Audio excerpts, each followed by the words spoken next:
Ola Uber ಇಂದ ನಮ್ಗೆ ಈ ತರ ಮೆಂಟಲಿ ಟೆನ್ಷನ್ ಆಗಿರೋದು, ಈ ತರ ನಮ್ಗೆ ಪರಿಸ್ಥಿತಿ ತಂದ್ಬಿಟ್ಟಿದ್ದಾರೆ. ಮೊದಲು ಬಿಸ್ನೆಸ್ ಇರಲಿಲ್ಲ, ಆಮೇಲೆ ಒಂದೊಂದು ಪ್ರಾಬ್ಲಮ್ಸ್ ತರ ಇತ್ತು, 40% ಕಮಿಷನ್ ತಗೋತಾ ಇದ್ರು. ಆಮೇಲೆ ಪ್ರಾಬ್ಲಮ್ಸ್ ಯಾರು ಕೇಳ್ತಾ ಇರಲಿಲ್ಲ. ನಮ್ಮ ಪ್ರಾಬ್ಲಮ್ಸ್ ಕೇಳಕ್ ಹೋದ್ರೆ ಇಷ್ಟ ಇದ್ರೆ ಮಾಡು, ಇಲ್ಲ ಹೋಗು ಅಂತಾರೆ ಆಫೀಸ್ ಹತ್ರ. ಅವಾಗ ಡ್ರೈವರ್ಗಳು ತುಂಬಾನೇ ಕಷ್ಟ ಪಡ್ತಾ ಇದೀವಿ. ಡೈಲಿ ಅರ್ಧ ಲೀಟ್ರ್ ಹಾಲು ತೊಗೊಂಡು ಹೋಗು ಭಾರಿ ಕಷ್ಟ ಆಗ್ಬಿಟ್ಟಿತ್ತು. ನಮ್ಮ ಕಷ್ಟ ಕೇಳೋರು ಇರಲಿಲ್ಲ. ಇದೆಲ್ಲ ಬರ್ಸಕ್ಕೆ ತುಂಬಾನೇ ಕಷ್ಟ ಆಗ್ತಿತ್ತು. ನಮಗೆ ಪೇಷನ್ಸೇ ಇರಲಿಲ್ಲ, ನಮಗಂತೂ ಇರಲಿಲ್ಲ, ಎಲ್ಲ ಡ್ರೈವರ್ಗೂ ಇರಲಿಲ್ಲ. ಎಲ್ಲರೂ ಅವ್ರ ಕಷ್ಟ ಹೇಳ್ಕೊತಾ ಇದ್ರು. ಬಟ್ ಯಾರು ಮುಂದೆ ಹೆಜ್ಜೆ ಇಟ್ಟಿಲ್ಲ. ನಾನು ಒಂದು ಹೆಜ್ಜೆ ಇಟ್ಟು ಡೈಲಿ ಪ್ಲ್ಯಾನ್ ಮಾಡಿ, ಡೇ ನೈಟ್ ಕೆಲಸ ಮಾಡಿ ಒಂದು ಪ್ಲ್ಯಾನ್ ಮಾಡಿ ನ್ಯಾನೋ ಟ್ರಾವೆಲ್ಸ್ನ ಮಾಡಿ ಮ್ಯಾನ್ಯುವಲ್ ಆಗಿ ಬಂದೆ. ಮ್ಯಾನ್ಯುವಲ್ ಆಗಿ ವಾಟ್ಸಪ್ ಮೂಲಕ ಬಂದೆ. ಇವಾಗ ಒಂದು ಆ್ಯಪ್ ಮೂಲಕ ಮಾಡ್ತಾ ಇದ್ದೀನಿ. ಇವಾಗ ನ್ಯಾನೋ ಟ್ರಾವೆಲ್ಸಲ್ಲಿ ನಮ್ಗೆ ಟ್ರಾವೆಲ್ ಮಾಡಿದ್ರೆ ಕಸ್ಟಮರ್ ಖುಷಿಯಾಗಿರಬೇಕು, ಅವ್ರು ಕೊಡೋ ಕಾಸಿಗೂ ಖುಷಿಯಾಗಿರಬೇಕು, ನಾವು ಡ್ರೈವರ್ಸು ಚೆನ್ನಾಗಿರಬೇಕು. ಹಾಲಲ್ಲಾದರೂ ಹಾಕು, ನೀರಲ್ಲಾದರೂ ಹಾಕು, ಆದರೆ ತೀರಾ ಸೈಡಲ್ಲಿ ಎಲ್ಲೂ ಹಾಕ್ಬೇಡ. ಹಾಯ್, ನಮಸ್ಕಾರ. ಇವತ್ತು ನಮ್ಮ ಉಲ್ಫ್ ಮೈಂಡ್ ಯಾರು ಅಂದ್ರೆ, ಒಂದು ಟ್ವೀಟ್ ನಿಂದ ಸಾಕಷ್ಟು ವೈರಲ್ ಆದಂತಹ ಒಬ್ಬ ಸಾಮಾನ್ಯ ಕ್ಯಾಬ್ ಡ್ರೈವರ್ ನ್ಯಾನೋ ಟ್ರಾವೆಲ್ಸ್ ಅಂತ ಒಂದು ಸ್ವಂತ ಕ್ಯಾಬ್ ಸರ್ವಿಸ್ ಆಪ್ ನ ಶುರು ಮಾಡಿದ ಲೋಕೇಶ್ ಅವರು. ಬನ್ನಿ ಇವತ್ತು ಅವ್ರನ್ನ ಮಾತಾಡ್ಸೋಣ, ಹಾಗೆ ಈ ನ್ಯಾನೋ ಟ್ರಾವೆಲ್ಸ್ ಹೇಗ್ ಶುರು ಆಯ್ತು ಅನ್ನೋದನ್ನ ತಿಳ್ಕೊಳ್ಳೋಣ. ಹಲೋ ಸರ್, ನಮಸ್ತೆ, ಹೇಗಿದ್ದೀರಾ? ಚೆನ್ನಾಗಿದ್ದೀನಿ ಸರ್, ನಮಸ್ತೆ. ಹೇಳಿ ಸರ್, ನಿಮ್ಮ ಹೆಸರು ಮತ್ತೆ ಯಾವ ಊರು ಅಂತ ಹೇಳ್ಬೋದಾ? ಸರ್, ನನ್ನ ಹೆಸರು ನಾರಾಯಣ ಸ್ವಾಮಿ ಅಂತ. ಆ ದೊಡ್ಡ ಹೆಸರು ಕರೆಯಕಲ್ಲ ಅಂತ ಸ್ಮಾರ್ಟ್ ಆಗಿ ಲೋಕೇಶ್ ಅಂತ ಕರೀತಾರೆ. ಆಕ್ಚುಲಿ ಅದು ಎಲ್ಲದು ಇದು ನಂದು ನ್ಯಾನೋ ಟ್ರಾವೆಲ್ಸ್ ಅಲ್ಲಿ ಎಲ್ಲ ಅದು ಪಬ್ಲಿಸಿಟಿ ಆಗಿದೆ ಲೋಕೇಶ್ ಅಂತ. ಆಕ್ಚುಲಿ ಒರಿಜಿನಲ್ ಹೆಸರು ನನ್ನ ಜಿ ನಾರಾಯಣ ಸ್ವಾಮಿ ಅಂತ ನನ್ನ ಹೆಸರು. ಬೆಂಗಳೂರು. ಓಕೆ ಸರ್, ಇತ್ತೀಚೆಗೆ ತುಂಬಾ ಟ್ರೆಂಡ್ ಆಯ್ತು ಆನ್ಲೈನ್ ಅಲ್ಲಿ ಆಗಿರ್ಬೋದು, ಇನ್ಸ್ಟಾಗ್ರಾಮ್, ಫೇಸ್ಬುಕ್ ಅಲ್ಲಿ ತುಂಬಾ ವೈರಲ್ ಆಯ್ತು, ಟ್ವೀಟ್ ಆಯ್ತು. ಏನಂತಂದ್ರೆ ಒಬ್ಬ ಸಾಮಾನ್ಯ ಕ್ಯಾಬ್ ಡ್ರೈವರ್ ಅವ್ರದೇ ಆದಂತ ಒಂದು ಸ್ವಂತ ಕ್ಯಾಬ್ ಸರ್ವಿಸ್ ಆಪ್ ನ ಲಾಂಚ್ ಮಾಡ್ತಾರೆ ಅಂತ. ಸೊ ಅದ ಹೆಸರು ಬಂದ್ಬಿಟ್ಟು ನ್ಯಾನೋ ಟ್ರಾವೆಲ್ಸ್. ಅದ್ ನೀವೇ ಫೌಂಡರ್. ಸೊ ಈ ನ್ಯಾನೋ ಟ್ರಾವೆಲ್ಸ್ ಹೇಗ್ ಸ್ಟಾರ್ಟ್ ಆಯ್ತು, ಯಾವಾಗ ಸ್ಟಾರ್ಟ್ ಆಯ್ತು ಅಂತ ಹೇಳ್ಬೋದಾ? ಸೊ ಇದು ನ್ಯಾನೋ ಟ್ರಾವೆಲ್ಸ್ ಅಂದ್ರೆ ಇದು ನಾನು ಒಂದು ಬಿಸ್ನೆಸ್ ಮಾಡ್ತಾ ಇದ್ದೆ ಮೊದಲು. ಆ ಬಿಸ್ನೆಸ್ ಎಲ್ಲ ಲಾಸ್ ಆಗಿದೆ. ಈ ನ್ಯಾನೋ ಕಾರ್ ಅನ್ನೋದು ನನಗೆ ಟರ್ನಿಂಗ್ ಪಾಯಿಂಟ್ ಆಯ್ತು. ಇದು ಥರ್ಡ್ ಪರ್ಸನ್ ಇಂದ ಹಂಗೆ ನನ್ನ ಕೆಲಸ ನೋಡಿ ಅವರು ಒಬ್ಬರಿಂದ ಒಬ್ರು ಕೊಡ್ಸಿದ್ರು. ₹1 ಇನ್ವೆಸ್ಟ್ಮೆಂಟ್ ಇಲ್ದಿರ ನ್ಯಾನೋ ಗಾಡಿ ಸಿಕ್ತು. ಆ ನ್ಯಾನೋ ಗಾಡಿಯಿಂದ ನನ್ನ ಟರ್ನಿಂಗ್ ಪಾಯಿಂಟ್ ಆಯ್ತು. ಆ ನ್ಯಾನೋ ಗಾಡಿಯಿಂದ ನನ್ನ ಲೈಫ್ ಚೇಂಜ್ ಆಯಿತು. ಅದರಿಂದ ಮತ್ತೊಂದು ಗಾಡಿ ತೊಗೊಂಡೆ. ಅದು ಮುದ್ರಾನ್ ಯಜ್ಜನಿಂದ ತೊಗೊಂಡಿದ್ದೆ, ಎರ್ಟಿಕಾ ಗಾಡಿ. ಆಮೇಲೆ ಆ ಗಾಡಿಯಿಂದ ಇವಾಗ ಆ್ಯಪ್ ಮಾಡಬೇಕು ಅಂತ ನಾನು ಅದೇ ಹೆಸರು, ನಾನು ಆ ಗಾಡಿ ಎಲ್ಲೋ ಕೊಟ್ಟರು ಆ ಗಾಡಿ ವಾಪಸ್ ನನಗೆ ಬರ್ತಾ ಇದೆ. ಆ ಗಾಡಿ ಅದಕ್ಕೋಸ್ಕರ ಎಲ್ಲೂ ಬಿಡಕ್ಕಾಗ್ದಿರ ಆ ಹೆಸರು ನಾನೇ ಇಟ್ಟು ನ್ಯಾನೋ ಟ್ರಾವೆಲ್ಸ್ ಅಂತ ಒಂದು ಸ್ಟಾರ್ಟ್ ಮಾಡಿದ್ದೀನಿ. ಸೊ ಅದೇ ನೇಮೇ ನ್ಯಾನೋ ಟ್ರಾವೆಲ್ಸ್ ಅಂತ ಇಟ್ಟಿರೋದು. ಇದೇ ನನ್ನ ಟರ್ನಿಂಗ್ ಪಾಯಿಂಟ್, ಇದೇ ನನ್ನ ಲಕ್. ಓಕೆ ಸರ್, ನಿಮ್ಮ ಬಗ್ಗೆ ಒಂದು ಸ್ವಲ್ಪ ಹೇಳೋದಾದ್ರೆ, ಲೈಕ್ ನಿಮ್ಮ ಕ್ಯಾಬ್ ಸರ್ವಿಸ್ ಯಾವಾಗ ಸ್ಟಾರ್ಟ್ ಮಾಡಿದ್ರಿ, ನಿಮ್ ಡ್ರೈವಿಂಗ್, ಈ ಕ್ಯಾಬ್ಗೆ ಡ್ರೈವಿಂಗ್ ಹೇಗ್ ಸ್ಟಾರ್ಟ್ ಮಾಡಿದ್ರಿ ಅಂತ? ಸರ್, ನಾನು ಡ್ರೈವಿಂಗ್ ಫೀಲ್ಡ್ ಬಂದು 2015 ಅಲ್ಲಿ ಬಂದೆ. ಅದಕ್ಕೂ ಮುಂಚೆ ಬೇರೆ ಬೇರೆ ಬಿಸ್ನೆಸ್ ಮಾಡ್ತಾ ಇದ್ದೆ, ಲಾಸ್ ಆಗಿತ್ತು. ನಾನು ಹೇಳ್ದಲ್ಲ, ನ್ಯಾನೋ ಟ್ರಾವೆಲ್ಸ್ ನ ಫುಲ್ ಲಾಸ್ ಆಗಿ ₹1 ಇಲ್ದಾಗ ಗಾಡಿ ಸಿಕ್ಕಿದೆ. ಅದೆಲ್ಲ ತೀರಿಸಿ ಕ್ಲಿಯರ್ ಮಾಡಿ ಆಮೇಲೆ ಈ ಗಾಡಿ ನಂಗೆ ತುಂಬಾ ಅಟ್ಯಾಚ್ಮೆಂಟ್ ಆಯ್ತು. ಅದರಿಂದ ನಾನು ಓಲಾ ಊಬರ್ ಮಾಡ್ತಾ ಇದ್ದೆ. ಟ್ಯಾಕ್ಸಿ ಫೋರ್ ಶೇರ್ ಅಂತ ಇತ್ತು. ಆ ಕಂಪ್ನಿ ಟೈಅಪ್ ಮಾಡ್ಕೊಂಡ್ರು ಓಲಾದವರು. ಓಲಾದಲ್ಲಿ ಹೋಗ್ತಾ ನಾನು ಎಂಟ್ರಿ ಕೊಡ್ತಾರೆ ಹಂಗೆ ಪ್ರಾಬ್ಲಮ್ಗಳು ಸ್ಟಾರ್ಟ್ ಆಗಿದೆ. ಅವಾಗ ಸ್ಟಾರ್ಟ್ ಆಯ್ತು. ಬಿಸ್ನೆಸ್ ಇರಲಿಲ್ಲ. ಆಮೇಲೆ ಒಂದೊಂದಾಗ ಪ್ರಾಬ್ಲಮ್ ಸ್ಟಾರ್ಟ್ ಆಯಿತು. 40% ಕಮಿಷನ್ ತಗೋತಾ ಇದ್ರು. ಆಮೇಲೆ ಪ್ರಾಬ್ಲಮ್ಸ್ ಯಾರು ಕೇಳ್ತಾ ಇರಲಿಲ್ಲ. ನಮ್ಮ ಪ್ರಾಬ್ಲಮ್ಸ್ ಕೇಳಕ್ ಹೋದ್ರೆ ಇಷ್ಟ ಇದ್ರೆ ಮಾಡು, ಇಲ್ಲ ಹೋಗು ಅಂತಾರೆ ಆಫೀಸ್ ಹತ್ರ. ಅವಾಗೆಲ್ಲ ತುಂಬಾ ಚೆನ್ನಾಗಿತ್ತು ಓಲಾ ಊಬರು. ಆಮೇಲೆ ಹೋಗ್ತಾ ತುಂಬಾ ಏನಾಯ್ತು, ತುಂಬಾನೇ ಅವ್ರು ಕಮಿಷನ್ ತಿನ್ನೋ ಸ್ಟಾರ್ಟ್ ಮಾಡಿದ್ರು. 40% ಅವರು ಬಂದಿದ್ದಾರೆ. ಇವಾಗ ಏನ್ ಮಾಡೋದು, ನಮ್ಗೆ ಪರಿಹಾರನೇ ಇರಲಿಲ್ಲ. ನಮ್ಗೆ ಗೌರ್ಮೆಂಟ್ ಕಡೆ ತುಂಬಾ ಮಿನಿಸ್ಟರ್ ಹತ್ರ ಹೋದ್ರು ನಮ್ಗೆ ಏನೋ ನಮ್ಮ ಸಂಘಟನೆ ಕಡೆಯಿಂದ ಲೆಟರ್ ಕೊಟ್ರಿ, ಸ್ಟ್ರೈಕ್ ಮಾಡಿದ್ರಿ, ನಮ್ಗೆ ಸಹಾಯಕ್ಕೆ ಬಂದಿಲ್ಲ. ಓಲಾ ಹತ್ರ ಕೇಳಿದ್ರೆ ಅಲ್ಲಿ ನಮ್ಗೆ ಸೇರ್ಸೋದೇ ಇಲ್ಲ ಒಳಗಡೆ. ಆಮೇಲೆ ಹೋದ್ರೆ ಪೊಲೀಸವ್ರು ಬರ್ತಾರೆ, ನಮ್ಮ ಸಂಘಟನೆಯವರು ದೊಡ್ಡವರು ಮುಖಂಡರು ಇರ್ತಾರೆ. ಅವ್ರ ಮೂಲಕ ಹೋದ್ರು ಆಯ್ತು ಅಂತ ಹೇಳ್ಬಿಟ್ಟು ಮುಂದೆ 3 ತಿಂಗಳಾದ್ಮೇಲೆ ನೋಡೋಣ ಅಂತಾರೆ. ಹೀಗೆ ತೆಲ್ಲಿ ಪರ್ ಡೈಲಿ ತುಂಬಾನೇ ನರಕತನ ಆಗ್ಬಿಟ್ಟಿದೆ. ಡ್ರೈವರ್ಗಳು ತುಂಬಾನೇ ಕಷ್ಟ ಪಡ್ತಾ ಇದೀವಿ. ಡೈಲಿ ಅರ್ಧ ಲೀಟ್ರ್ ಹಾಲು ತೊಗೊಂಡು ಹೋಗು ಭಾರಿ ಕಷ್ಟ ಆಗ್ಬಿಟ್ಟಿತ್ತು. ನಮ್ಮ ಕಷ್ಟ ಕೇಳೋರು ಇರಲಿಲ್ಲ, ಮನೆಯವರು ಕೇಳೋರಿಲ್ಲ, ಮನೆ ಪರಿಸ್ಥಿತಿ ಕೇಳಕ್ ಆಗ್ತಾ ಇರಲಿಲ್ಲ. ತುಂಬಾನೇ ಅಡಗೆಟ್ಬಿಟ್ಟಿತ್ತು. ಅದಕ್ಕೆ ನಾನೇ ಏನೋ ಮಾಡಬೇಕು ಅಂತ ಪ್ಲಾನ್ ಮಾಡಿ ನಾನು ಖುದ್ದಾಗಿ ಮೊದಲು ಮ್ಯಾನ್ಯುವಲ್ ಆಗಿ ಸ್ಟಾರ್ಟ್ ಮಾಡಿದೆ. ಮ್ಯಾನ್ಯುವಲ್ ಏನಂದ್ರೆ ಒಂದು ನ್ಯಾನೋ ಟ್ರಾವೆಲ್ಸ್ ಅಂತಾನೆ ಅದನ್ನೇ ಹೆಸರಿಟ್ಟಿದ್ದೆ. ಆ ನ್ಯಾನೋ ಟ್ರಾವೆಲ್ಸ್ ಅಂತಾನೆ ಇದು ಟ್ರಿಪ್ ಶೀಟ್ ಅಂತ ಸ್ಟಾರ್ಟ್ ಮಾಡಿದೆ. ಅದು ಟ್ರಿಪ್ ಶೀಟ್ ಅಲ್ಲಿ ಸ್ಕೀಮ್ ಮಾಡಿದೆ. ಸ್ಕೀಮು 250 ಕಿಲೋಮೀಟರ್ ಅಂತ ಮಾಡಿದೆ. ಅದರಲ್ಲಿ 250 ಕಿಲೋಮೀಟರ್ ಒಂದು ಪ್ರೈಸ್ ಫಿಕ್ಸ್ ಮಾಡಿದೆ. ಇದು ಸ್ಟಾರ್ಟ್ ಆಗಿದ್ದು ಬಿಸ್ನೆಸ್ ಬಂದು ಸೆಕೆಂಡ್ ಲಾಕ್ಡೌನ್ ಆದ್ಮೇಲೆ ಸ್ಟಾರ್ಟ್ ಮಾಡಿದ್ದು. ಅವಾಗ ಫೇರ್ ಕಡಿಮೆ ಇತ್ತು. ಅವಾಗ ನಾನು ಬುಕಿಂಗ್ಗಳು ಕಮ್ಮಿ ಇತ್ತು, ಫೇರ್ ಕಡಿಮೆ ಇಟ್ಟಿದ್ದೆ. ₹4500 250 ಕಿಲೋಮೀಟರ್ ಮಾಡಿದೆ. ಆ 250 ಕಿಲೋಮೀಟರ್ ಹೇಗೆ ವರ್ಕ್ ಆಗುತ್ತೆ ಅಂದ್ರೆ, ಕಸ್ಟಮರ್ ಪಾಯಿಂಟ್ ಇಂದ ಪಿಕಪ್ ಪಾಯಿಂಟ್ ಇಂದ ಡ್ರಾಪ್ ಪಾಯಿಂಟ್. ಎಕ್ಸಾಂಪಲ್, ಇವಾಗ ಅವರು ಜಯನಗರ್ 4th ಬ್ಲಾಕ್ ಇಂದ ವಿಧಾನಸೌಧ ಹೋಗ್ತಾರೆ ಅಂದ್ರೆ 10 ಕಿಲೋಮೀಟರ್ಸ್ ಇರುತ್ತೆ ಅನ್ಕೊಳ್ಳಿ. ಅದು ನನ್ನ ರೈಟಿಂಗಲ್ಲಿ ಬರ್ಕೋತಾ ಇದೆ. ಮತ್ತೆ ಸಾಯಂಕಾಲ ಪಿಕ್ ಮಾಡುವಾಗ ಮತ್ತೆ 10 ಕಿಲೋಮೀಟರ್ ಮಾಡ್ತಾ ಇದೆ, 20 ಕಿಲೋಮೀಟರ್ಸ್ ಆಗ್ತಾ ಇತ್ತು. ಇದಕ್ಕೆ ವ್ಯಾಲಿಡಿಟಿ 1 ಇಯರ್ ಕೊಟ್ಟಿರ್ತೀನಿ, ಅವ್ರು ಯಾವಾಗ ಬೇಕಾದ್ರೂ ಯೂಸ್ ಮಾಡ್ಬೋದು. ಇದಕ್ಕೆ 1 ಮಂತ್ 2 ಮಂತ್ಸ್ ಅಂತ ಇರಲ್ಲ.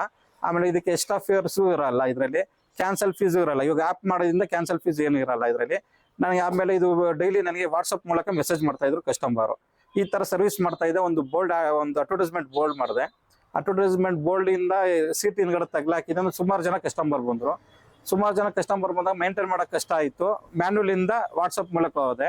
ವಾಟ್ಸಪ್ಪಲ್ಲಿಂದ ತುಂಬ ಜನ ಬಂದರು. ಮತ್ತೆ ನಾನು ಅದು ಆ್ಯಪ್ ಮಾಡಬೇಕು ಅಂತ ಒಂದು ಪ್ಲಾನಿಂಗ್ ಮಾಡಿದೆ.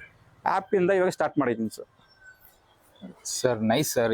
ಈ ತರ ಒಂದು ಕಾನ್ಸೆಪ್ಟ್ ಒಬ್ಬ ಸಾಮಾನ್ಯ ಡ್ರೈವರ್ ಮಾಡಿದ್ದಾರೆ ಅಂದ್ರೆ ಎಷ್ಟೊಂದ್ ಜನಕ್ಕೆ ಇನ್ಸ್ಪಿರೇಷನ್. ಹೌದು. ಏನಕ್ಕೆ ಅಂತಂದ್ರೆ ಲೈಕ್ ಎಷ್ಟೊಂದ್ ಜನಕ್ಕೆ ಐಡಿಯಾ ಬಂದ್ರು ಕೂಡ ಎಕ್ಸಿಕ್ಯೂಟ್ ಮಾಡಲ್ಲ ಅದನ್ನ, ಅದು ಹಂಗೆ ಬಿಟ್ಬಿಡ್ತಾರೆ. ಹೌದು. ಸೊ ಈ ಐಡಿಯಾ ನಿಮ್ಗೆ ಹೇಗೆ ಹೊಳಿತು ಸರ್? ಯಾವ ಒಂದು ಪಾಯಿಂಟ್ ಆಫ್ ವ್ಯೂ ಅಲ್ಲಿ ನಿಮ್ಗೆ ಐಡಿಯಾ ಬಂತು? ಸೊ ಇದರಲ್ಲಿ ನಾವು ಒಳ್ಳೆ ಸೈಲೆಂಟ್ ಆಗಿರ್ತಾರೆ. ನಾವು ಒಳ್ಳೆ ರೀತಿಯಲ್ಲಿ ಹೋದ್ರೆ ನಮ್ಗೆ ಬೆಲೆನೇ ಕೊಡಲ್ಲ. ಇಲ್ಲಿ ನಾವು ಲೆಟ್ರ್ ಮೂಲಕ ಹೋದ್ರಿ, ಇವೆಲ್ಲ ಒಬ್ರು ಪ್ರಾಬ್ಲಮ್ ಈ ತರ ಆಗ್ತಾ ಇದೆ, ಈ ತರ ಕಮಿಷನ್ ತಿಂತಾರೆ. ನಮ್ಮ ಬುಕಿಂಗ್ ಅಲ್ಲಿ ಇವಾಗೂ ಅಷ್ಟೇ, ಒಂದು ಬುಕಿಂಗ್ ತಗೊಂಡ್ರೆ ಇನ್ನ 2 ಅವರ್ಸ್ ಒಂದು ಬುಕಿಂಗ್ ಬರಲ್ಲ. ತುಂಬಾನೇ ಕಷ್ಟ ಅನುಭವಿಸಿದೀವಿ ನಾವು. ಯಾರ ಹತ್ರ ಹೋದ್ರು ನಮ್ಗೆ ಸಮಸ್ಯೆ ಆಗ್ತಾ ಇರ್ಲಿಲ್ಲ. ಇಲ್ಲಿ ತಿಂಗಳಾದ್ರೆ EMI, ಇನ್ಶೂರೆನ್ಸು, ಆಮೇಲೆ ಇದು ಟ್ಯಾಕ್ಸು, ಎಮಿಷನ್ಸು, ಇದು ಸ್ಕೂಲ್ ಮಕ್ಳದು ಫೀಸು, ಮನೆ ಟೆನ್ಷನು, ಮನೆ ಬಾಡಿಗೆ ಎಲ್ಲ ಇರುತ್ತೆ. ಇದೆಲ್ಲ ಬರ್ಸಕ್ಕೆ ತುಂಬಾನೇ ಕಷ್ಟ ಆಗ್ತಿತ್ತು. ನಮ್ಗೆ ಪೇಷನ್ಸೇ ಇರಲಿಲ್ಲ, ನನಗಂತೂ ಇರಲಿಲ್ಲ, ಎಲ್ಲಾ ಡ್ರೈವರ್ಗೂ ಇರಲಿಲ್ಲ. ಎಲ್ಲರೂ ಅವ್ರ ಕಷ್ಟ ಹೇಳ್ಕೊತಾ ಇದ್ರು. ಬಟ್ ಯಾರು ಮುಂದೆ ಹೆಜ್ಜೆ ಇಟ್ಟಿಲ್ಲ. ನಾನು ಒಂದು ಹೆಜ್ಜೆ ಇಟ್ಟು ಡೈಲಿ 20 ಅವರ್ಸ್ ಕೆಲಸ ಮಾಡಿ, ಪ್ಲಾನ್ ಮಾಡಿ, ಡೇ ನೈಟ್ ಕೆಲಸ ಮಾಡಿ, ಒಂದು ಪ್ಲಾನ್ ಮಾಡಿ ನ್ಯಾನೋ ಟ್ರಾವೆಲ್ಸ್ನ ಮಾಡಿ ಇವಾಗ ಒಂದು ಆ್ಯಪ್ ಮೂಲಕ ಮಾಡ್ತಾ ಇದ್ದೀನಿ ಇವಾಗ. ಸರ್, ಈ ನಿಮ್ಮ ಐಡಿಯಾನ ರಿಯಾಲಿಟಿಗೆ ತರಬೇಕಂದ್ರೆ ಎಷ್ಟು ಚಾಲೆಂಜಸ್ ಇತ್ತು ಸರ್? ನಿಮ್ಗೆ ಏನೇನ್ ಕಷ್ಟ ಇತ್ತು ಅಲ್ಲಿ ಮಧ್ಯದಲ್ಲಿ? ಚಾಲೆಂಜಸ್ ಅಂದ್ರೆ ತುಂಬಾನೇ ಚಾಲೆಂಜಸ್ ಆಗಿತ್ತು. ಇದು ನಮ್ಮ ಡ್ರೈವರ್ಸ್ಗೆ ತುಂಬಾನೇ ಅವರು ನನಗೇನೆ ಇದೆಲ್ಲ ಆಗಲ್ಲ ನಡೆಯಪ್ಪ ಅಂತ ಹೇಳ್ತಾ ಇದ್ರು. ಸುಮಾರು ಜನ ಹೇಳ್ತಾ ಇದ್ರು. ಆಮೇಲೆ ಕಸ್ಟಮರು ಏನೋ ಪ್ರಯತ್ನ ಮಾಡ್ತಾ ಇದೆಯಾ ಮಾಡಪ್ಪ ಅಂತ ಹೇಳಿದ್ರು ಸುಮಾರು ಕಸ್ಟಮರ್ಸ್. ಆಮೇಲೆ ಯಾರು ಹೇಳಿದ್ರು ನಾವು ತಲೆ ಕೆಡ್ಸ್ಕೊಂಡಿಲ್ಲ. ನನ್ನ ಗುರಿನೇ ನನಗೆ ಬೇಕು, ಏನೇ ಆಗಲಿ, ಲಾಸ್ ಆಗಲಿ ಲಾಭ ಆಗಲಿ ಅಂತ ಇನ್ವೆಸ್ಟ್ಮೆಂಟ್ ಮಾಡಿ ಕಷ್ಟಪಟ್ಟು ಡೇ ಬೈ ಏನೇನು ಬೇಕು ಅದಕ್ಕೆ ನಮ್ಮ ನ್ಯಾನೋ ಟ್ರಾವೆಲ್ಸು, ನ್ಯಾನೋ ಆ್ಯಪಿಗೆ ಏನೇನು ಬೇಕು ಅದಕ್ಕೆ ಎಷ್ಟು ಬೇಕಾಗುತ್ತೆ ಅದಕ್ಕೆಲ್ಲ ನಾನು ಒಂದೊಂದಾಗಿ ರೆಡಿ ಮಾಡ್ಕೊಂಡು ಮುಂದೆ ಹೆಜ್ಜೆ ಇಡ್ತಾನೆ ಇದ್ದೀನಿ. ಸಕ್ಸಸ್ ಆಗ್ತಾನೆ ಇದೆ ಸರ್. ಮತ್ತೆ ಇವಾಗ ದೊಡ್ಡ ದೊಡ್ಡ ಕಂಪ್ನಿಗಳಿದ್ದಾರೆ ಈ ನಿಮ್ಮ ಫೀಲ್ಡ್ ಅಲ್ಲಿ, ಕಾಂಪಿಟೇಷನ್ ತುಂಬಾ ಇದೆ. ಈ ಕ್ಯಾಬ್ ಸರ್ವಿಸ್ ಆಗ್ಲಿ, ಕ್ಯಾಬ್ ರೆಂಟಲ್ಸ್ ಆಗ್ಲಿ. ಹೌದು. ಇದಕ್ ಬ್ಯಾಕ್ ಗ್ರೌಂಡ್ ಅಲ್ಲಿ ನೀವು ಎಷ್ಟು ರಿಸರ್ಚ್ ಅಂಡ್ ಡೆವಲಪ್ಮೆಂಟ್ ಮಾಡಿದ್ರಿ ಸರ್? ಎಷ್ಟು ರಿಸರ್ಚ್ ಮಾಡಿದ್ರಿ ಸರ್? ರಿಸರ್ಚ್ ಅಂದ್ರೆ ಇದರಲ್ಲಿ ಕಸ್ಟಮರ್ಗೆ ತುಂಬಾನೇ ತೊಂದರೆ ಆಗ್ತಾ ಇದೆ. ಅವ್ರು ಕೊಡೋ ದುಡ್ಡಿಗೆ ಎಕ್ಸಾಂಪಲ್ ಅವ್ರಿಗೆ 200 ರೂಪಾಯಿ ಕೊಡ್ತಾರೆ ಅಂದ್ರೆ ಅವ್ರು ಆಕ್ಚುಲಿ ಕಸ್ಟಮರ್ ಅವ್ರಿಗೆ ನಾವು ಗುಡ್ ಸರ್ವಿಸ್ ಕೊಡಬೇಕು. ಕ್ಯಾಬ್ ಡ್ರೈವರ್ ಅವರು ತುಂಬಾ ಗುಡ್ ಸರ್ವಿಸ್ ಕೊಟ್ಟರೆ ಅವರು ಬರ್ತಾರೆ. ಅವರು ನಾವು ಏನಾಗ್ತಿದೆ, ಓಲಾ ಊಬರ್ ಇಂದ ನಾವು ಮೆಂಟಲಿ ಟೆನ್ಷನ್ ಆಗ್ಬಿಟ್ಟಿದೀವಿ. ನಮ್ಗೆ ಪೇಷನ್ಸೇ ಅನ್ನೋದು ಇಲ್ಲ. ಕಸ್ಟಮರ್ ಹತ್ರ ಬರೋ ಮುಂಚೆ ಮೇಡಮ್ ಎಲ್ಲಿಗೆ ಈ ತರ ರಫ್ ಆಗಿ ಮಾತಾಡ್ತೀವಿ, ಎಲ್ಲಿಗೆ ಓಲಾ ಮನಿನ ಕ್ಯಾಶ ಈ ತರ ಎಲ್ಲ ಕೇಳ್ತೀವಿ. ಇದೆಲ್ಲ ಏನ್ ಕಾರಣ ಅಂದ್ರೆ ಓಲಾ ಊಬರ್ ಇಂದ ನಮ್ಗೆ ಈ ತರ ಮೆಂಟಲಿ ಟೆನ್ಷನ್ ಆಗಿರೋದು. ಈ ತರ ನಮ್ಗೆ ಪರಿಸ್ಥಿತಿ ತಂದ್ಬಿಟ್ಟಿದ್ದಾರೆ. ಮೊದಲು ನಾವು ಕಸ್ಟಮರ್ ತುಂಬಾನೇ ಚೆನ್ನಾಗಿದ್ರಿ, ಇವಾಗ ಓಲಾ ಊಬರ್ ಪರಿಸ್ಥಿತಿಯಿಂದ ಈ ತರ ನಮ್ಗೆ ತೊಂದರೆ ಆಗ್ಬಿಟ್ಟಿದೆ. ಅದಕ್ಕೆ ಇದೆಲ್ಲ ಇರಬಾರ್ದು ಅಂತ ನ್ಯಾನೋ ಟ್ರಾವೆಲ್ಸ್ ಅಲ್ಲಿ ನಮ್ಗೆ ಟ್ರಾವೆಲ್ ಮಾಡಿದ್ರೆ ಕಸ್ಟಮರ್ ಖುಷಿಯಾಗಿರ್ಬೇಕು, ಅವ್ರು ಕೊಡೋ ಕಾಸಿಗೂ ಖುಷಿಯಾಗಿರ್ಬೇಕು, ನಾವು ಡ್ರೈವರ್ಸು ಚೆನ್ನಾಗಿರ್ಬೇಕು. ಸರ್, ಎಷ್ಟು ಇನ್ವೆಸ್ಟ್ಮೆಂಟ್ ಇಂದ ಸ್ಟಾರ್ಟ್ ಮಾಡಿದ್ರಿ ಸರ್? 0 ಇನ್ವೆಸ್ಟ್ಮೆಂಟ್ ಇಂದ ಮಾಡ್ತೀನಿ. ಇನ್ವೆಸ್ಟ್ಮೆಂಟ್ ಮಾಡ್ತಾನೆ ಇದ್ದೀನಿ. ಅದ್ ಹೇಳ್ದಲ್ಲ ನಿಮ್ಗೆ, ಮ್ಯಾನ್ಯುಯಲ್ ಇಂದ ಮಾಡ್ತಾ ಇದ್ದೀನಿ. ತುಂಬಾನೇ ಇನ್ವೆಸ್ಟ್ಮೆಂಟ್ ಆಗಿದೆ ಸರ್. ನ್ಯಾನೋ ಕಾರು ನಿಮ್ಗೆ ಒಂದು ಎಮೋಷನ್. ಹೌದು. ಸೊ ಇದ್ರ ಜೊತೆ ಹೇಗೆ ಜರ್ನಿ ಸ್ಟಾರ್ಟ್ ಆಯ್ತು ಸರ್? ಯಾಕಂದ್ರೆ ನೀವು ನ್ಯಾನೋ ಅಂತಾನೆ ಹೆಸರಿಟ್ಬಿಟ್ಟಿದ್ದೀರಾ ಟ್ರಾವೆಲ್ಸ್ಗೆ. ನಿಮ್ ಜರ್ನಿ ಹೇಗೆ ಸ್ಟಾರ್ಟ್ ಆಯ್ತು ಸರ್? ಆಕ್ಚುಲಿ ನಾನು ಎಲ್ಲ ಬಿಸ್ನೆಸ್ ಮಾಡ್ಕೊಂಡು ಲಾಸ್ ಆಗಿದೆ. ಈ ಕಾರು ಸಿಕ್ಕಿದಾಗ ನನ್ನ ಹತ್ರ ಒಂದು ಫೋನು ಇರಲಿಲ್ಲ. ಒಂದು ಆಂಡ್ರಾಯ್ಡ್ ಇದು ಬೇಸಿಕ್ ಸೆಟ್ಟು ರಬ್ಬರ್ ಬ್ಯಾಂಡ್ ಹಾಕಿ ಯೂಸ್ ಮಾಡ್ತಾ ಇದ್ದೆ. ಆ ಥರ ಲೆವೆಲ್ಗೆ ಇದ್ದೆ ನಾನು. ಈ ಗಾಡಿ ಬಂದಮೇಲೆ ಇವಾಗ ನನ್ನ ಹತ್ರ 7 ಫೋನ್ ಇದೆ. ಇವಾಗ 1.5 ಲಕ್ಷ ರೂಪಾಯಿವರೆಗೂ ಫೋನ್ ಇದೆ. ಯಾಕಂದರೆ ಇದು ಟರ್ನಿಂಗ್ ಪಾಯಿಂಟು, ಇದು ಅದೃಷ್ಟ ಗಾಡಿ. ಅದಕ್ಕೋಸ್ಕರ ಇದು ಹೆಸರನ್ನ ನ್ಯಾನೋ ಟ್ರಾವೆಲ್ಸ್ ಅಂತಲೇ ಕನ್ವರ್ಟ್ ಮಾಡಿದೆ. ಈ ಗಾಡಿನ ಬಿಟ್ಟು ಎಲ್ಲೂ ಹೋಗ್ತಾ ಇಲ್ಲ. ಮತ್ತೆ ನನ್ನ ಹತ್ರನೇ ಇದೆ. ಅದು ತುಂಬಾ ತೊಂದರೆ ಕೊಟ್ಟರು ನನ್ನ ಹತ್ರನೇ ಇದೆ. ತುಂಬ ಸಲ ಆಕ್ಸಿಡೆಂಟ್ ಆದ್ರೂ ನನ್ನ ಹತ್ರನೇ ಇದೆ. ಅದು ಎಲ್ಲೂ ಹೋಗ್ತಾ ಇಲ್ಲ ನಾನು ಬಿಟ್ಟು. ಅದಕ್ಕೆ ನ್ಯಾನೋ ಟ್ರಾವೆಲ್ಸ್ ಅಂತ ಹೆಸರಿಟ್ಟು ಅದರಿಂದ ಇವಾಗ ಜೀವನ ಮಾಡ್ತಾ ಇದ್ದೀನಿ. ಟಾಟಾ ಮೋಟಾರ್ಸ್ ಕಂಪನಿಗೆ ನಾನು ಧನ್ಯವಾದಗಳು ತಿಳಿಸೋಕೆ ಇಷ್ಟಪಡ್ತೀನಿ. ಯಾಕಂದರೆ ಇದು ನನ್ನ ಲೈಫೇ ಚೇಂಜಸ್ ಆಗಿದೆ. ನ್ಯಾನೋ ಟ್ರಾವೆಲ್ಸ್ ಅನ್ನೋದು, ನ್ಯಾನೋ ಕಾರಿಂದ ನನ್ನ ಲೈಫ್ ಚೇಂಜ್ ಆಗಿದೆ. ನನ್ನ ಒಬ್ಬ ಲೈಫ್ ಚೇಂಜ್ ಆಗಿದೆ ಬಟ್ ನಾನು ಎಲ್ಲರಿಗೂ ಒಂದು ಡ್ರೈವರ್ಸ್ಗೆ 1,000 ಜನ ಚೇಂಜ್ ಮಾಡಬೇಕು ಅಂತ ಹೊರಟಿದ್ದೀನಿ. ಸರ್, ನಿಮ್ಮ ಈ ಆ್ಯಪ್ ಹೇಗೆ ವರ್ಕ್ ಆಗುತ್ತೆ ಅಂತ ಹೇಳ್ಬೋದಾ? ಆ್ಯಪ್ ಒಂದು ಗೂಗಲಲ್ಲಿ ಸಿಗುತ್ತೆ, iOS ಫೋನಲ್ಲಿ ಸಿಗುತ್ತೆ, ಐಫೋನಲ್ಲಿ ಸಿಗುತ್ತೆ. ಇದು ಪ್ಲೇಸ್ಟೋರ್ ಮೂಲಕ ಹೋದ್ರೆ ನ್ಯಾನೋ ಡ್ರೈವರ್ ಅಪ್ ಡ್ರೈವರ್ ಮಾಡ್ಬೇಕಾಗಿರೋದು ಡ್ರೈವರ್ ಮಾಡಿಸ್ಬೇಕಂದ್ರೆ ನ್ಯಾನೋ ಡ್ರೈವರ್ ಅಪ್ ಮೂಲಕ ಅದು ಪ್ರೆಸ್ ಮಾಡಿದ್ರೆ ಡ್ರೈವರ್ ಯೂಸ್ ಮಾಡ್ಬೋದು. ಬುಕ್ಕಿಂಗ್ ಆ್ಯಪ್ ಬಂದು ನ್ಯಾನೋ ಟ್ರಾವೆಲ್ಸ್ ಅಂತ ಇರುತ್ತೆ. ನ್ಯಾನೋ ಟ್ರಾವೆಲ್ಸ್ ಅಂತ ಪ್ರೆಸ್ ಮಾಡಿದೆ ಅದು ಇನ್ಸ್ಟಾಲ್ ಆಗುತ್ತೆ. ಇನ್ಸ್ಟಾಲ್ ಆಗಿಬಿಟ್ಟು ಅದು ಏನೇನು ಇಮೇಲ್ ಐಡಿ ಎಲ್ಲ ಕೇಳುತ್ತೆ, ಅದೆಲ್ಲ ಸಬ್ಮಿಟ್ ಮಾಡಿದ್ಮೇಲೆ ನೀವು ಯೂಸ್ ಮಾಡ್ಬೋದು. ಆಮೇಲೆ ಅದು ಹೇಗೆ ಕೆಲಸ ಮಾಡುತ್ತೆ ಅಂದರೆ ಆ್ಯಪು ಒಂದು ಸ್ಕೀಮ್ ಇರುತ್ತೆ. ಆ ಸ್ಕೀಮ್ ತೊಗೊಂಡ್ರೆ ಅದು ಆ್ಯಪ್ ಓಪನ್ ಆಗುತ್ತೆ. ಆ 250 ಕಿಲೋಮೀಟರ್ 125 ಕಿಲೋಮೀಟರ್ 2 ಆಪ್ಷನ್ಸ್ ಇರುತ್ತೆ.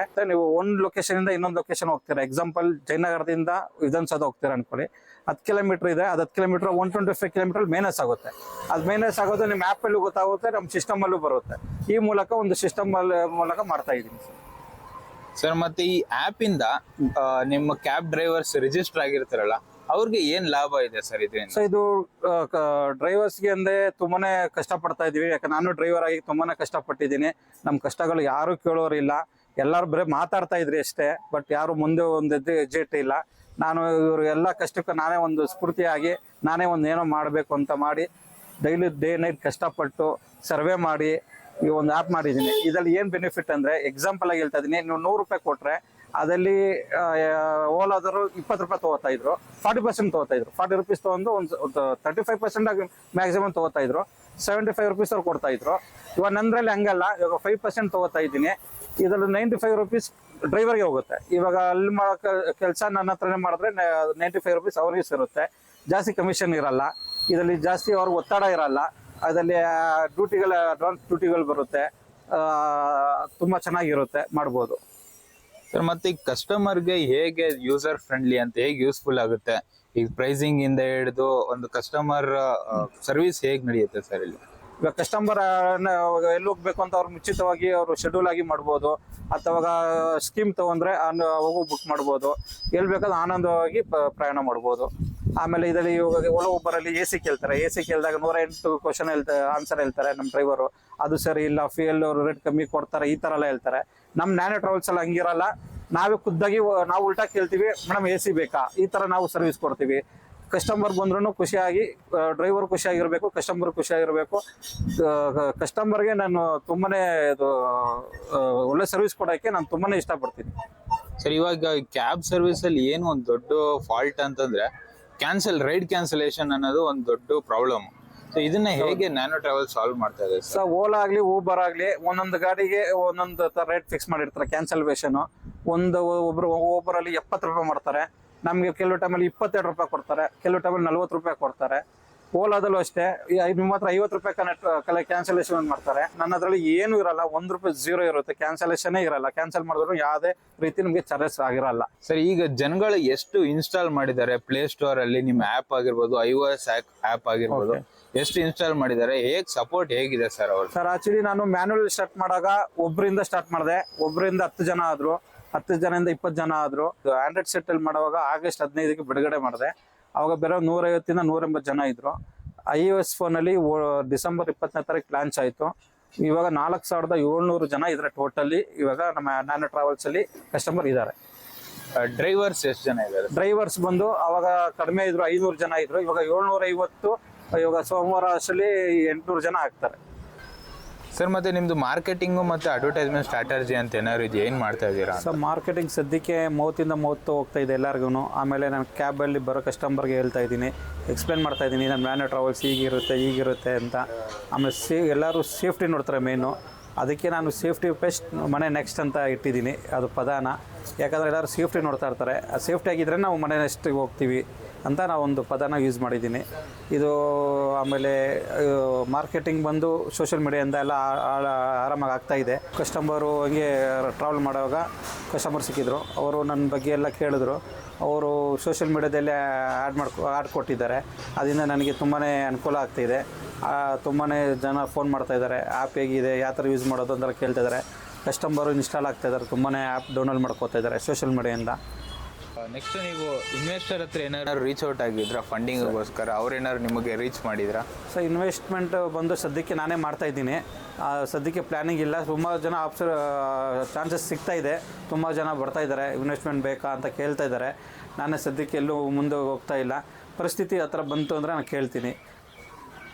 ಸರ್ ಮತ್ತು ನಿಮ್ಮದು ನೆಕ್ಸ್ಟ್ ಎಕ್ಸ್ಪ್ಯಾನ್ಷನ್ ಸ್ಟ್ರಾಟಜಿಗಳೇನು ಸರ್? ಎಲ್ಲೆಲ್ಲಿ ಬೆಂಗಳೂರು ಬಿಟ್ಟು ಯಾವ್ಯಾವ ಸಿಟಿಯಲ್ಲಿ ಮಾಡಬೇಕು ಅಂತ ಎಕ್ಸ್ಪ್ಯಾಂಡ್ ಮಾಡಬೇಕು ಅಂದ್ಕೊಂಡಿದ್ದೀರಾ? ಸೊ ಇವಾಗ ಸದ್ಯಕ್ಕೆ ಬೆಂಗಳೂರಲ್ಲಿ ಮಾಡ್ತೀನಿ. ನೆಕ್ಸ್ಟು ಎಲ್ಲ ನಮ್ಮ ಮೈಸೂರಲ್ಲಿ ಮಾಡಬೇಕು ಅಂತ ಇದ್ದೀನಿ, ಚಿಕ್ಕಮಂಗ್ಳೂರಲ್ಲಿ ಮಾಡಬೇಕು ಅಂತ ಇದ್ದೀನಿ. ಬೇರೆ ಸ್ಟೇಟಲ್ಲೆಲ್ಲ ಆಲ್ರೆಡಿ ನನಗೆ ಕಾಲ್ ಬರ್ತಾ ಇದ್ದಾರೆ. ತೆಲಂಗಾಣ ಸ್ಟೇಟಿಂದನೂ ಬರ್ತಾ ಇದೆ, ಕೋಲ್ಕತ್ತಾಯಿಂದನೂ ಫೋನ್ ಮಾಡ್ತಾ ಇದ್ದಾರೆ, ತುಂಬ ಸ್ಟೇಟಿಂದ ನನಗೆ ಫ್ರಾಂಚೈಸಿ ಕೊಡಿ ಅಂತಲೂ ಕೇಳ್ತಾ ಇದ್ದಾರೆ.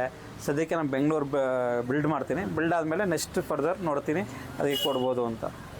ನಿಮ್ಮದು ಮೇಯ್ನು ಈಗ ಏನು ಟಾರ್ಗೆಟ್ ಗೋಲ್ ಅಂತ ಇರುತ್ತಲ್ಲ, ಅದು ಏನು ಇದು ಮಾಡಬೇಕು ಅಂದ್ಕೊಂಡು? ಸೊ ಇದು ಒಳ್ಳೆ ಗೋಲ್ ಬಂದು ನನಗೆ ಕಸ್ಟಮರ್ಗೆ ಒಳ್ಳೆ ಗುಡ್ ಸರ್ವಿಸ್ ಕೊಡಬೇಕು ಅಂತ. ಯಾಕಂದರೆ ಇದು ನಮಗೆ ತುಂಬಾ ನೊಂದ್ಬಿಟ್ಟಿದ್ದೀವಿ. ನಾನು ಓಲಾ ಊಬರ್ನ ತುಂಬ ನೊಂದಿದ್ದೀವಿ, ಕಸ್ಟಮರು ನೊಂದಿದ್ದಾರೆ. ಅದಕ್ಕೆ ಅವ್ರಿಗೆ ಒಳ್ಳೆ ಸರ್ವಿಸ್ ಕೊಡಬೇಕು, ಒಳ್ಳೆ ರೀತಿಯಲ್ಲಿ ಎಲ್ಲ ನಮ್ಮ ನ್ಯಾನೋ ಟ್ರಾವೆಲ್ಸಲ್ಲಿ ಸಿಗೋ ಥರ ಮಾಡೋ ಪ್ಲ್ಯಾನಿಂಗ್ ಇದೆ ಮುಂದಕ್ಕೆ.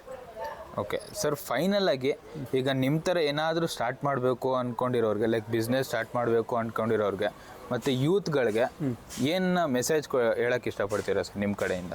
ಯೂತ್ಗೆ ಹೇಳಬೇಕು ಅಂದರೆ ಏನೇ ಬಿಸ್ನೆಸ್ ಮಾಡಿದ್ರು ಕಷ್ಟಪಟ್ಟು ಮಾಡಿ, ಖುಷಿಯಿಂದ ಮಾಡಿ, ಇಷ್ಟಪಟ್ಟು ಮಾಡಿ ಅಂತ ಹೇಳ್ತೀನಿ. ಯಾಕಂದರೆ ನಾವು ಇಷ್ಟಪಟ್ಟದ್ದು ಯಾವುದು ಮೋಸ ಆಗೋಲ್ಲ, ಕಷ್ಟಪಟ್ಟರು ನಮ್ಗೆ ಯಾವತ್ತೂ ನಮಗೆ ಅನ್ಯಾಯ ಆಗೋಲ್ಲ, ಸಿಗುತ್ತೆ ಒಂದಿಲ್ಲ ಒಂದು ದಿವಸ. ಬಟ್ ಸ್ವಲ್ಪ ಟೈಮ್ ತೊಗೊಳುತ್ತೆ, ಟೈಮ್ಗೆ ಪೇಷನ್ಸ್ ಇರಲಿ, ಅದರಿಂದ ನಿಮಗೆ ಒಳ್ಳೆ ಸಕ್ಸಸ್ ಆಗೇ ಆಗುತ್ತೆ. ಬಟ್ ಯಾರ ಮೇಲೆ ಡಿಪೆಂಡ್ ಆಗಬೇಡಿ, ಯಾರು ಜಾಸ್ತಿ ನಂಬಕ್ಕೆ ಹೋಗಬೇಡಿ. ಎಲ್ಲ ನಿಮ್ಮ ಕೈಯಲ್ಲಿ ನೀವು ಸ್ವಂತ ಬುದ್ಧಿಯಿಂದ ಯೋಚನೆ ಮಾಡಿ ನೀವು ಮುಂದೆ ಕಾಲಿಡಿ. Okay sir, thank you so much. ನಮಸ್ಕಾರ, ನನ್ನ ಹೆಸರು ಲೋಕೇಶ್ ಅಂತ. ನ್ಯಾನೋ ಟ್ರಾವೆಲ್ಸ್ ಮಾಲೀಕ. ವುಲ್ಫ್ ಮೈಂಡ್ ಯೂಟ್ಯೂಬ್ ಚಾನಲ್ನ ಫಾಲೋ ಮಾಡಿ, ಸಪೋರ್ಟ್ ಮಾಡಿ.